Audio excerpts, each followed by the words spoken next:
Gente, hoy voy a hacer algo distinto en el canal para hablaros de un jueguito. Para ser más precisos, os traigo un juego RPG con mecánicas que involucran la búsqueda, captura y colección de personajes. Uno que nos cuenta la historia de Cody, un chico que viaja a unas islas con el objetivo de capturar a las 150 especies de monstruitos que habitan en ellas. Todo ello al mismo tiempo que combate y derrota a un grupo llamado The Legend Seven, los entrenadores más fuertes y de mayor rango en esas islas. Cody debe derrotar a estos maestros para eventualmente convertirse en el entrenador número 1. Además está el Elite Eight, un pequeño grupo que, en lugar de enfocarse en combates, busca intercambiar monstruitos específicos que puedes encontrar y atrapar en el juego. Estos monstruitos pueden ser capturados mediante el uso de una herramienta concreta y cuando son derrotados hay veces que dejan caer objetos, lo que incentiva al jugador a combatir no solo para ganar experiencia, sino también para obtener recompensas útiles. Por último, los bichos pueden subir de nivel al ganar experiencia en batallas, lo que eventualmente les permite evolucionar mejorando sus habilidades y estadísticas. En cuanto al combate, este juego ofrece un sistema por turnos y basado en debilidades elementales, de forma que los bichos tienen afinidades o resistencias a ciertos elementos como fuego, agua, tierra, viento, etc. Cada elemento suele tener fortalezas y debilidades específicas frente a otros elementos. Ya sabéis, lo de que el tipo fuego es muy eficaz contra el tipo hielo, pero débil contra el tipo roca.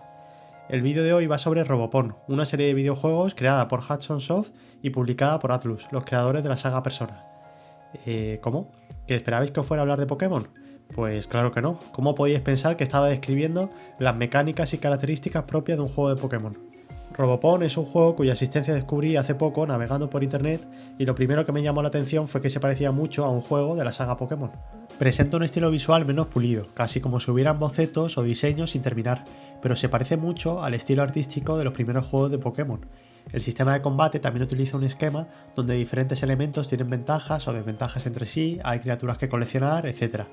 Todo esto se entiende un poco mejor si tenemos en cuenta que la compañía detrás del desarrollo de Robopon estaba trabajando en su propio videojuego de Pokémon al mismo tiempo que desarrollaba Robopon.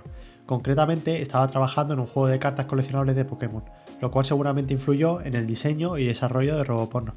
Pero es en este punto cuando nos tenemos que hacer la gran pregunta: ¿dónde pones la línea entre la inspiración y el plagio? Partimos de la base de que es normal y valioso tomar inspiración de las ideas de otros, ya que reinterpretar o construir sobre esas ideas es lo que enriquece la actividad y hace que el desarrollo de videojuegos sea más interesante. Satoshi Tajiri, el creador de la franquicia de Pokémon, creció en Japón y tenía el hobby de coleccionar bichitos. Durante los más de 30 años que dedicó a crear y a dar forma a Pokémon, convirtiéndolo en una franquicia multimillonaria, Satoshi se inspiró claramente en los muchos insectos y criaturas que había visto a lo largo de su vida. De hecho, podemos afirmar con total seguridad que prácticamente todos los Pokémon, los 1000 y pico que hasta la fecha existen, están basados o han sido inspirados por algo, ya que ningún diseño, idea o creación surge completamente de la nada, todo está influido de alguna manera por algo que ya existe. Asimismo, se dice que Pokémon se inspiró en Dragon Quest a la hora de diseñar a sus criaturas, de tal forma que algunos Pokémon presentan un aspecto bastante similar a los monstruos de Dragon Quest. Al margen de ello, Squirtle está basado en una tortuga, Klefki en un conjunto de llaves y Butterfree en una mariposa, y la lista sigue y sigue. Del mismo modo, la saga de Pokémon ha inspirado a muchos fans a crear sus propios videojuegos basados en ideas similares. Además, esta inspiración llevó al surgimiento de un subgénero dentro de los videojuegos, que se centra en cazar, coleccionar y entrenar criaturas, como es el caso de Tenten, que presenta muchas similitudes con Pokémon. Empiezas en una ciudad, consigues el equivalente a una Pokédex que se llama Tempedia y tienes a un rival que te vapulea en tu primer combate con él. También te dan la opción de escoger a uno de 3 iniciales y tras ello te toca avanzar por diferentes rutas, luchando contra otros entrenadores y capturando criaturas, hasta llegar a nuevas áreas donde se encuentran los dojos, que funcionan de manera similar a los gimnasios. Hasta aquí todo muy parecido a Pokémon. Pero igualmente, Tenten presenta una serie de características que hacen que no parezca una copia o imitación de Pokémon. Las criaturas no son imitaciones de las de Pokémon, sino que sus diseños son bastante únicos. La forma en la que te mueves y exploras el mundo es diferente. Visualmente tiene un estilo artístico que no se parece en nada a los juegos de Pokémon, y etc. Por lo tanto, pienso que Tenten no trató de imitar a Pokémon, sino que se inspiraron en algunos aspectos que les parecieron interesantes o efectivos de Pokémon y los incorporaron a un concepto original que tiene su propia identidad y características únicas. ¿Podemos decir lo mismo de Robopon? Pues a ver, de entrada, los nombres Robopon y Pokémon tienen el mismo número de letras y suenan de manera similar.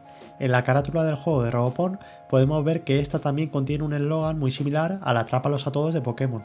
Cuando inicias el juego, la interfaz para empezar la partida es prácticamente idéntica a la de los primeros juegos de Pokémon.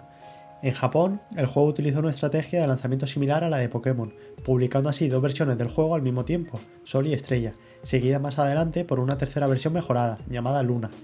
Elementos básicos del juego, tales como el diseño del texto y cómo se desarrolla el combate, son casi iguales a los de Pokémon.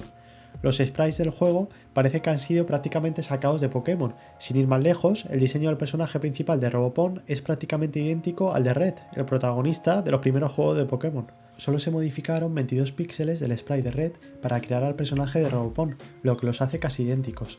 Todas estas similitudes son demasiado precisas como para ser coincidencias. Parece que los creadores de Robopon analizaron minuciosamente el diseño y las mecánicas de Pokémon con el objeto de alterarlas ligeramente e incluirlas en su juego. ¿Con qué motivo?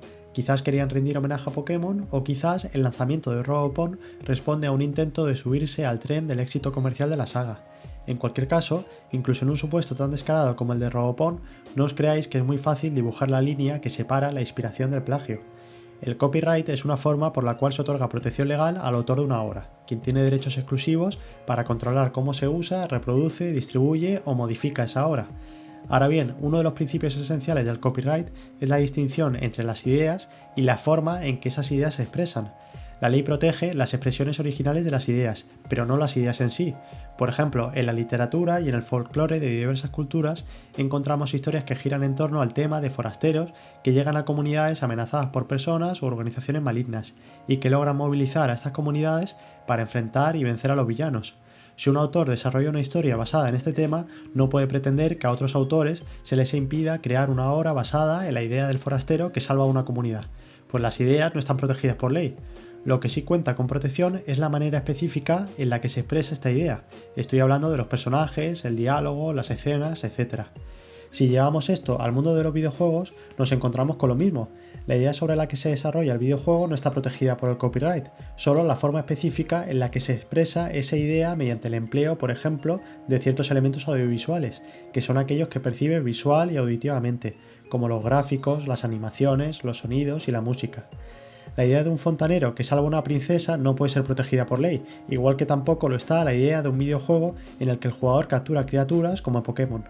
Son conceptos tan generales y básicos que no pueden ser monopolizados, de modo que cualquier persona puede utilizarlos como base para crear nuevas obras.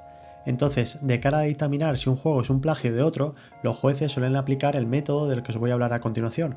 Cuando tienen delante una comparativa de dos videojuegos que son muy similares, los jueces eliminan de esa comparativa aquellos elementos que no están protegidos por el copyright. En primer lugar, eliminan las ideas sobre las que se desarrollaron esos dos videojuegos, ya que las ideas no están protegidas por el copyright, solo la manera en la que se expresan esas ideas. En segundo lugar, quitan de esa comparativa aquellos elementos genéricos que necesariamente derivan de la idea en la que se basan los videojuegos. Si yo estoy haciendo un juego sobre apagar incendios, voy a incluir conceptos tales como estaciones de bomberos, una barra por la que deslizarse hacia abajo, camiones yendo a toda velocidad por la ciudad, etc. Son elementos tan indispensables para transmitir la idea de un juego de ese estilo que pueden ser copiados por todos. Por último, los jueces excluyen las mecánicas del juego, que son aquellas que dictan cómo puedes mover un personaje, cómo se obtienen puntos y cuándo ganas o pierdes. En definitiva, representan lo que haces mientras juegas y lo que se te permite hacer. Por ejemplo, cuando juegas a Donkey Kong y controlas a Mario, las mecánicas del juego incluyen el hecho de que si te golpea un barril, pierdes una vida. También incluyen que solo puedes pasar de un nivel al siguiente subiendo por una escalera y que completarás un nivel si llegas a donde está la princesa en la parte superior. Entonces, una vez han eliminado todos aquellos elementos que no están protegidos por copyright, a los jueces solo les queda comparar los elementos que quedan, que serán el diseño visual, las secuencias de animación, la historia o narrativa, el sonido, la música, etc. Y hacerse la gran pregunta: ¿son estos dos juegos sustancialmente similares? En caso afirmativo, habemos plagio. Pero en la mayoría de los casos de plagio que ha habido en la industria del videojuego, y de los que hablaré en un posterior vídeo, suele suceder que, aun cuando parece evidente que los dos juegos comparados son iguales, los tribunales parecen decantarse porque estamos ante un caso de inspiración, que no de plagio. Y es que mi impresión es que la línea entre la inspiración y el plagio solo se rebasa cuando el juego acusado de plagio directamente ha copiado y pegado elementos concretos de otro juego no protegidos por el copyright, tales como gráficos, personajes, etc. Todo lo que no sea hacer eso no puede considerarse plagio, lo cual me parece correcto, ya que aunque copies la idea de otra persona para desarrollar tu obra, nunca podrás replicar el punto de vista de la persona cuya idea has copiado. Nuestras creaciones tendrán inevitablemente un toque personal. Si te ponen delante un cuadro y te dicen que tienes que recrearlo lo mejor posible, es bastante probable que la recreación sea muy distinta de la versión original, pues tu versión reflejará tus propias ideas y estilo. Rick Rubin escribió que los Beatles se inspiraron en bandas de rock americanas como Chuck Berry y The Shirelles, pero cuando tocaban, su música era diferente. No era diferente porque ellos querían que lo fuera, sino porque los Beatles eran diferentes.